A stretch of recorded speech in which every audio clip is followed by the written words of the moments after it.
PE pero naka-black shoes. Hindi ko makakalimutan yung araw na yun.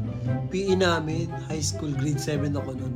May performance task kami. Kailangan naka-uniform ng bonggang-bongga. PE uniform. Walang pambili nun. Tigirap ang lola mo. Ang ginawa ko, meron akong pants na pula. Tapos yung pants na pula na yun, meron po yung boto-boto ni so pwede siya matanggal hanggang bewang be. Parang kang doon, atake.